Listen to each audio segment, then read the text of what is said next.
ان کو اجر کیا ملے گا؟ ان کو اجر یہ ملے گا کہ چند جنرلوں کو اور چند ان مذہبی عالموں کو تو بے شمار دولت ملے گی، وہ جا کے یورپ میں اور امریکہ میں اپنے خاندانوں کو سیٹل کریں گے، بڑے بڑے کاروبار بنائیں گے.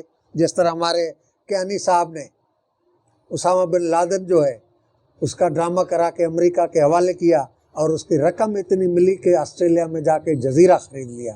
تو اس طرح ابھی بھی ان کو اس طرح انعامات اور تحفے تحائف ملیں گے جس سے وہ جا کے وہاں آباد ہوں گے. پاکستان کے لیے ایک مصیبت کھڑی ہوگی. پاکستان میں ایک تو مصیبت یہ کھڑی ہوئی کہ خود یہاں پر اس طرح کی جو دہشت گرد قوتیں ہیں، جو ملیٹنٹ قوتیں ہیں، ان کو مہمیز ملی، ان کو ایک تقویت ملی.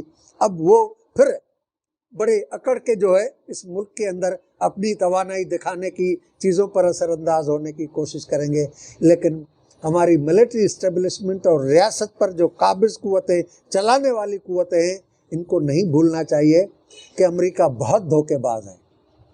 امریکہ بہت دھوکے باز ہے. جتنے آپ دھوکے باز ہیں اس سے بڑا امریکہ دھوکے باز ہے. آپ سے کام بھی لیا ہے اور یہی ٹی ٹی پی اور دوسری ملیٹنٹ قوتوں کے معرفت جب وہ چین میں گڑبڑ کرائیں گے تو پاکستان میں بھی گڑبڑ کرائیں گے. پاکستان محفوظ نہیں رہے گا. اور یہ پہلے ہی میں انڈیا میں موجود تھا، یہ 2009 کی بات ہے، تو وہاں پر کمیونسٹ انٹرنیشنل کی میٹنگ تھی. تو کمیونسٹ پارٹی انڈیا کے سی پی آئی کے سیکریٹری جنرل اور سی پی ایم کے سیکریٹری جنرل میرے ساتھ لنچ کے وقفے میں بیٹھے. انہوں نے کہا کہ بھائی کیا صورتحال ہے پاکستان کی؟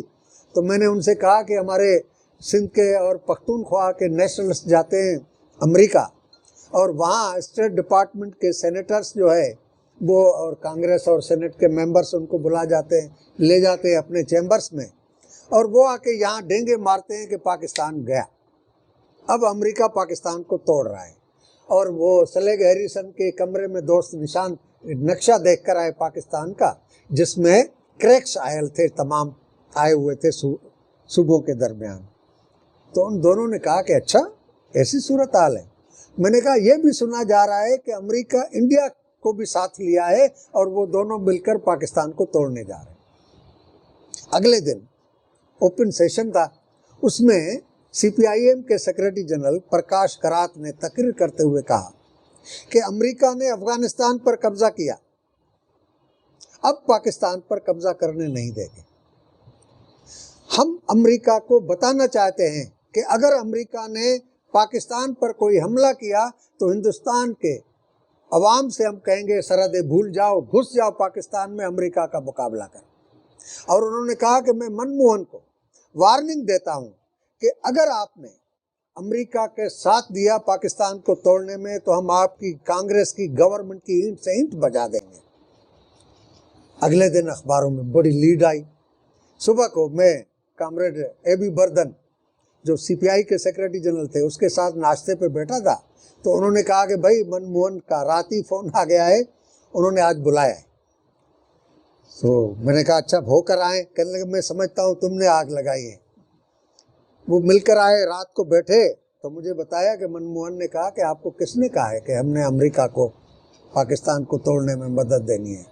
اب منموہن کو تو پتا تھا کہ پاکستان سے کون آیا ہے، تو انہوں نے کہا کہ بھائی ہمیں امریکی صدر نے کہا کہ پاکستان ایک علاقے کے اندر بہت بڑا ناسور بن چکا ہے، اب اس کو ختم کیے بغیر اس آرمی سے جان نہیں چھوٹے گی، لہٰذا پاکستان کو ختم کرنے کی ضرورت ہے. ہم نے ان سے کہا کہ نہیں، آپ کی غلط اسیسمنٹ ہے. اگر پاکستان ٹوٹے گا تو پختونخوا افغانستان کا حصہ بن جائے گا، اور وہاں پر پہلے ہی اسلامک ملیٹنسی اتنی پھیلی ہوئی ہے کہ وہاں پر پورے پاکستان کے ایک سیکولر کلچر میں وہ ایڈجسٹ ہو جاتی ہے، ڈائلیوٹ ہو جاتی ہے. اگر وہ الگ ہو گیا تو وہ سمجھو افغانستان کی صورتحال بن جائے گی. پنجاب میں وہ پارٹی اقتدار میں آتی ہے جو ان مذہبی قوتوں کے ساتھ ایڈجسٹمنٹ کرتی ہے جن کے مدرسوں کے لیے آفیشلی بجٹ سے رقم دیتی ہے. تو اس کی معنی پنجاب میں بھی مذہبی قوتیں قبضہ کر لیں گی. تو آپ ایک افغانستان کے بجائے پاکستان کو توڑ کر 3 افغانستان کیوں بنانا چاہتے ہیں؟ ہم آپ کا ساتھ نہیں دیں گے. تو کر لیں گے. اس کے بعد ان کے وزیر خارجہ نے ہمارے وزیر خارجہ کو کئی بار سمجھانے کی کوشش کی کہ پاکستان کو توڑیں، ہم نے جواب دیا۔ اس کے بعد پینٹاگان کا چیف آیا، ہندوستان کے فوج کے سربراہ سے ملا، آرمی چیف سے، ان سے کہا کہ آپ اپنی گورنمنٹ کو کنونس کریں، پاکستان کو اب ختم کرنا چاہیے۔ تو ہمارے آرمی چیف نے ان سے کہا کہ بھائی سوچ لو، منموہن سرکار نے آپ کو پہلے سے جواب دے دیا ہے، اب ہم آپ کو بتا رہے ہیں کہ اگر آپ نے پاکستان کو توڑنے کی کوشش کی تو انڈین آرمی پاکستان بچانے کے لیے آگے آئے گی۔ تو منموہن نے کہا کہ آپ کو یقین ہونا چاہیے ہم پاکستان کے خلاف امریکہ کی توڑنے کی کسی سازش کا حصہ نہیں بنیں گے۔ اب اس کی معنی امریکہ کے یہ منصوبے موجود ہے۔ اب پاکستان کی فوج کس غلط فہمی کا شکار ہے کہ وہ پھر بھی امریکہ کا ساتھ دیتی ہے، امریکی منصوبوں کا حصہ بنتی ہے، اور جب خود کہتے ہیں کہ بلوچستان میں جو کچھ ہو رہا ہے، سندھ میں جو کچھ ہو رہا ہے، پختونخوا میں کچھ ہو رہا ہے، ان بیچارے قوم پرست لڑکوں کو اٹھا کے جو غائب کرتے، تشدد کرتے، الزام یہ لگاتے ہیں کہ یہ امریکہ اور انڈیا کی کنسپائریسی کا حصہ ہے، اس کے پراکسیز ہیں، تو آپ پھر امریکہ کا ساتھ سہولت کار کیسے بنتے ہیں افغانستان میں؟ آپ کو کیوں اس کا ادراک نہیں ہو رہا؟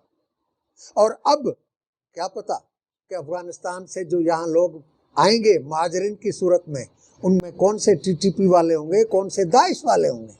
اور پہلے ہی داعش کو جب شکست ہوئی سیریا میں، اور وہاں پر کردوں نے، جو سیریا کا صوبہ ہے، وہاں پر ان کے 10,000 لوگ گرفتار کر لیے، اس کے بعد جو بھاگے ہیں داعش کے سپاہی، وہ پاکستان والے اسلام آباد ایئرپورٹ پر بھی اترے، کراچی ایئرپورٹ پر بھی اترے، یہ ڈان کی رپورٹ ہے۔ تو داعش کی جڑیں پہلے سے موجود ہیں۔ اب افغانستان کی صورتحال کے نتیجے میں جو لوگ آئیں گے وہ یہاں پر کیا کچھ کر سکتے ہیں، پاکستان کی اسٹیٹ کو، پاکستان کی اسٹیبلشمنٹ کو سوچنا چاہیے۔ یہ بغلیاں بجانا کہ افغانستان میں ان کی بنائی ہوئی قوتوں نے قبضہ کر لیا ہے، یہ کہتے ہیں کہ ہمارا اثر نہیں چلتا۔ ارے بھائی، جب میرے خاندان جو ہے وہ آپ کے پاس یرغمال ہو تو میں آپ کے فیصلے کے بغیر کیسے کام کر سکتا ہوں؟ یہ جتنے بھی افغان کمانڈر ہیں، افغانستان کے وہ تمام لوگ جو دوحہ میں بیٹھے ہوئے ہیں، افغانستان کے وہ تمام لوگ جس کو شورا کہا جاتا ہے، ان کے خاندان اسلام آباد میں بیٹھے ہوئے آپ کے پاس یرغمال ہیں۔ اب وہ آپ کا کہنا نہیں مانتے، کیسے دنیا مانے گی کہ وہ آپ کا کہنا نہیں مانتے؟ تو اس وجہ سے پاکستان کے لیے خطرات بڑھ گئے۔ اب اس کا جو نتیجہ ہوگا، چین میں بہت بڑے پیمانے پر اس کا ریئیکشن ہوگا۔ چین میں اس ترکمانستان کی قوتوں کو وہاں پر لڑائی کرائیں گے، چین میں گوریلا جنگ شروع ہو جائے گی، تیز ہو جائے گی، ادھر تاجکستان، ازبکستان، ترکمانستان میں ہو جائے گی، ایران میں اگر شروع ہوئی تو افغانستان کے اندر شیعہ ملیشیاز ہو سکتا ہے کہ طالبان سے لڑائی کرنا شروع کر دیں۔ اس وجہ سے ذرا مشکل ہے۔ لیکن پاکستان تو نہ ایران کو اعتماد میں لیا ہے اور نہ اور پڑوسیوں کو۔ آج چین بھی پاکستان پر شک کر رہا ہے کہ پاکستان جو ہے ڈبل گیم کھیل رہا ہے ہمارے ساتھ بھی، جس طرح وہ امریکہ کے ساتھ کرتا رہا۔ اس وجہ سے میں کمیونسٹ پارٹی آف پاکستان کے سیکریٹری جنرل کی حیثیت سے یہ پارٹی کا موقف بیان کر رہا ہوں کہ پاکستان ہر طرف سے خطروں میں گھر چکا ہے۔ پاکستان کی اسٹیبلشمنٹ کو آنکھیں کھولنی چاہیے کہ یہ خطرات صرف یہاں کے عوام، یہاں کے دھرتی کے باسیوں اور یہاں کی عام زندگی گزارنے والوں کے لیے نہیں ہے، بلکہ آپ کی اسٹیبلشمنٹ کے لیے بھی یہ خطرات موجود ہیں۔ آپ یہ بھول رہے ہیں کہ پرویز مشرف پر جتنے اٹیکس ہوئے، کتنے فیصد جو ہے وہ سیکولر قوتوں کی طرف سے ہوئے تھے، وہ تمام ان قوتوں کی طرف سے ہوئے تھے جن کو آپ پالتے ہیں۔ جی ایس کیو پر جو اٹیک ہوا وہ کس نے کیا؟ انہی قوتوں نے کیا۔ اور جی ایس کیو کے اندر جن لوگوں نے اس پائلٹ کو جا کے ترغیب دی کہ کور کمانڈرز کی میٹنگ میں جا کے بم گراؤ، سب کو مارو کیونکہ امریکہ کے ایجنٹ ہے، وہ کہاں کا تھا؟ وہ آپ کی فوج کا تھا۔ اس کی معنی آپ کی فوج کے اندر وہ قوتیں بیٹھی ہوئی ہیں اور آپ بغلے بجا رہے ہیں۔ آپ کے جو طوطے ہیں، جو طوطے مینا کی کہانیاں سناتے ہیں ٹی وی اور یوٹیوب چینلز پر، وہ خوشیاں منا رہے ہیں، ان کو خوشی ہو رہی ہے کہ افغانستان میں یہ ہوا۔ افغانستان کے عوام کا قتل ہوا ہے، افغانستان کے عوام کی بربادی ہوئی ہے۔ ایک سویلائز افغانستان جو ہے وہ آپ کی لڑائیوں کے نتیجے میں، آپ کی امریکہ کے ساتھ